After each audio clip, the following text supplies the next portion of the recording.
Hey everybody, welcome to the Fired Up with CJ show. We are in part 4 of our series talking to Carol Hughes about her book, Home Will Never Be the Same Again, a guide for adult children of gray divorce. So welcome back. Thanks for having me, CJ. So I wanted to, in the last segment we were talking about how challenging it is when kids have to coordinate their holiday visits with blended families, particularly if they don't want to necessarily spend time with their their new family. And so I'm wondering if you can share with me, and this gets more complicated if someone has multiple families. So I shared that. I have a sister-in-law who has several people in her life, several moms in her life, a lesbian family, and this is very common. I think whether you're heterosexual or homosexual, where you have a lot of different partners, of which you need to go visit during Thanksgiving. How does that? How do people traditionally navigate that? I've seen a couple things. I've seen where some people, there's someone that bounces into like various houses at the same time. How do people handle that multiple scenario where they have multiple family Thanksgivings or Christmases? Well, if they want to handle those things that way, those celebrations, it's of course very fine. Yeah. If it's too stressful for the adult children and or the parents, then maybe they can talk about alternating years, alternating days, doing it the next weekend instead of Thanksgiving weekend. There are all kinds of combinations that people can work out if they just talk about it. Right.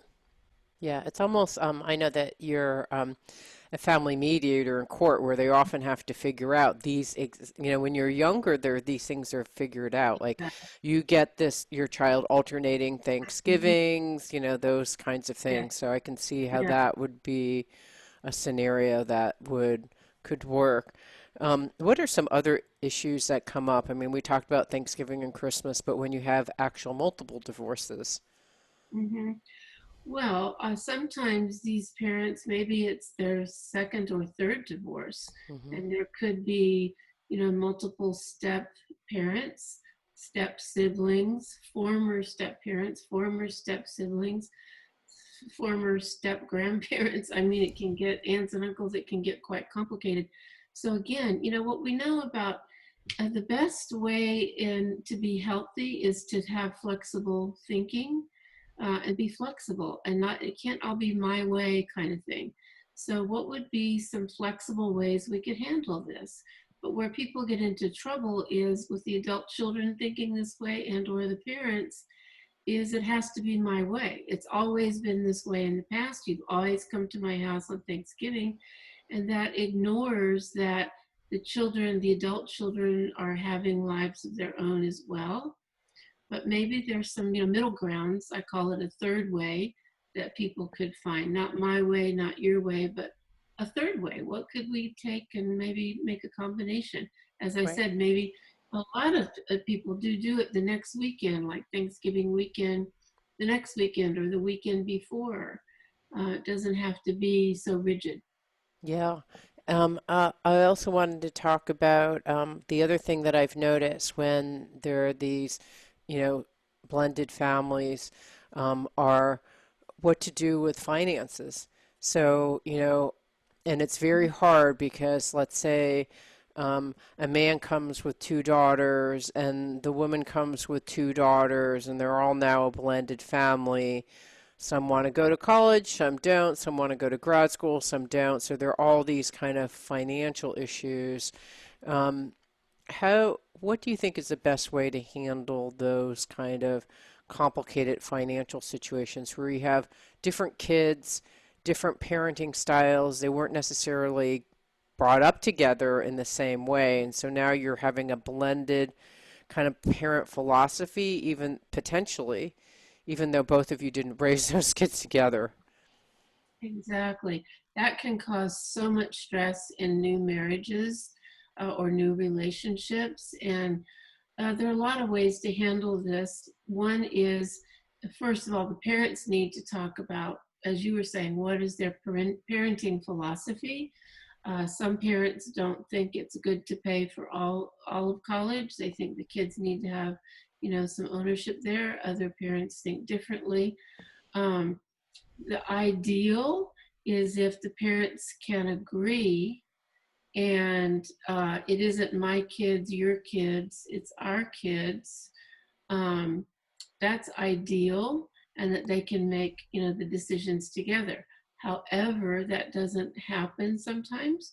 And so then another way to look at it is, if each of the parents has his or her own money, then each parent can decide what they're going to do about college or helping their children on their own. But it needs to be an agreement. It shouldn't be unilateral. We get into trouble in relationships if we make unilateral decisions. And thirdly, a good choice is, if they can't agree, is to go to a professional. Like sometimes, family law attorneys or mediators or even financial people specialists, they've had experience dealing with this throughout, their careers, and they can come up with ideas that the parents haven't even thought of. Mm.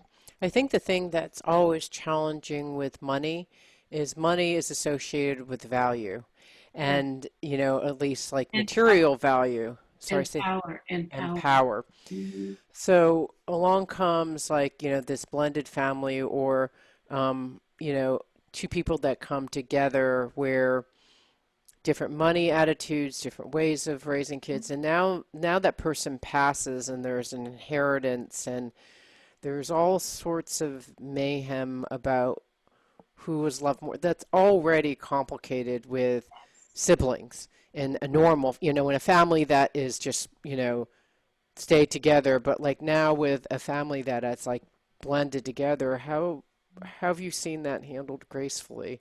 Oh my goodness, I'm so glad you asked that. One of our colleagues, who's a family law attorney and an estate planner, wrote a large contribution in the family that was the chapter that was directed at the parents Hmm. about estate planning. And he covers, well, for California law, but it's different in different states, of course. But it's a really great contribution, because it's not our area of expertise, of course. Is the best gift that parents can give their kids, other than what we've been talking about in the other segments, is to handle these financial matters that would happen upon their passing ahead of time. There's a way I've learned, which I don't know how to do it, but I've learned from estate planning attorneys, that there's a way to create trusts before people get married, or even after they're married, second or third marriage, where their inheritance goes only to their adult children, their Hmm. biological adult children. And if those biological children are married, or will marry and divorce, there's a way in the trust to keep it in the familial line, the bloodline. Right. So if the parents have thought through these things ahead of time, and again, an estate planning attorney has many years of experience, usually, the training to help parents do this appropriately and the ways that works really well for families. But if they have not done this, the fighting is just some of the worst fighting you can ever see in families. Really Yeah. awful. So Even those are examples of things to do kind of in the begin. Like these are things that you can do to just avoid hardship later. yes, Sounds like, because it's a lot easier to say, this was money that my first wife and I figured out, and it was very explicit on how the money goes into trust and how the kids can take what kids get it and what generations get it. yep, It's just what we wrote at the time, and I really don't have any flexibility right, with that. right. It's a lot easier to say that than kind of not having that and figuring it out on the fly. Right. I've heard financial people that I know say that their experience has been that talking about money and budgets and all, for most Americans at least, is more difficult than talking about their sex life with their therapist. Oh, it's Um, absolutely yeah, challenging. I It's mean, very, money, very challenging. all of this is something that we avoid because it's so difficult, and it would be much better if people could say ahead of time, this is something we need to talk about, and have a professional help you if you can't do it on your own, which I think many people cannot do. It's just too loaded emotionally. It sounds, when I'm thinking back to mediation, of which I'm a trained mediator too, Oh, in those family plans, they articulate finances, they articulate holidays, they yes, articulate like all those kinds of things. So, you have a game plan, but as you said, when you get divorced later in life, it's like, oh, we'll figure it out. No one actually. So it seems like those are things that you could figure out in advance to pre-plan. Like, so if you're thinking of a divorce, as hard as it is to, like, we just got married, let's talk about, our financial plan and when we die. It's one of those things, if you do very early on, it's probably a lot cleaner and easier definitely, to definitely. work with. You know, right, I agree. What people don't think about, has been my experience, and the research shows this too about marriage, is that, like you, as you said, we just got married or we're going to get married. We don't want to talk about this difficult stuff. But a marriage is also a financial partnership. Hmm. So, what wise business person goes into a business partnership and doesn't talk about all the financial part of the Right. partnership, right? You'd be So, surprised more than after mediating a small court, way more than you would expect. You always want I'm to talk about formation, not dissolution. And in every contract that I read, whenever someone's starting a new business, I'm like, head out, and what is it going to look like when you get out? We don't want to talk about that now, but actually, in the very beginning, when everything is like really joyful, that's kind of the best yeah, to talk it about it is. because you all are full of love and compassion. It, Are there it, any other kinds of things aside from holidays and, things that you would want to figure out earlier on to prevent hardship for the kids? I think that one of the things I would say to the parents is, after hearing your program, is really do think about how is your divorce and moving on in your life potentially going to affect your children, which was one of the reasons we wrote this book too. It's for the parents, not just the children, adult children. And then talk with your adult children. We have a saying in our field, it's not really a saying, it's the truth. Healthy relationships, when times get rough, they keep talking. They Hmm. don't stop talking. Hmm. But unhealthy, or families that haven't had good communication styles, stop talking even more than they didn't before. And that's the absolute opposite thing to do, is to keep the lines of communication open, and remember that they're still your children even though they're adults. Hmm. And this is about preserving family relationships for lifetimes, Right. for lifetimes. And it's interesting that you said that because you said that sometimes it affects 3 to 4 generations afterwards. What did you mean by that? When Oh, it's these very things easy to, aren't, when these things aren't resolved amicably or like exactly, in a when thoughtful it's not way, what? done well.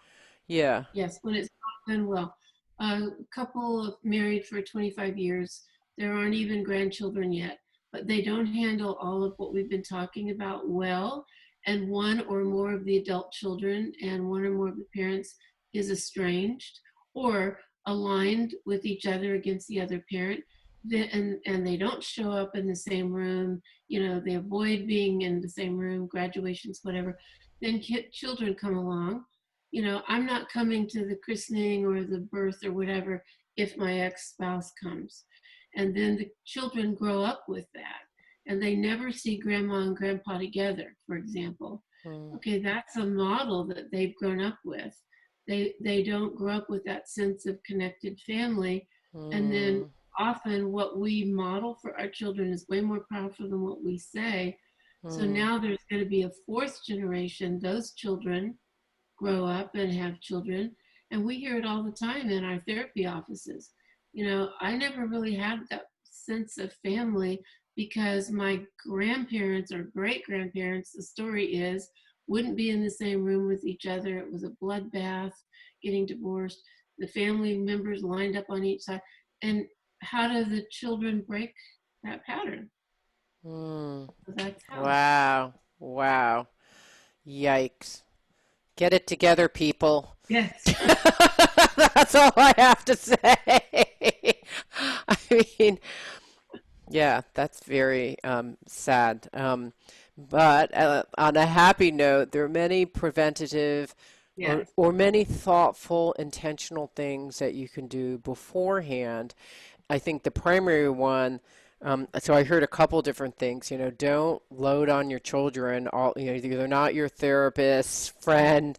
Don't saddle them with them because they're dealing with stuff enough.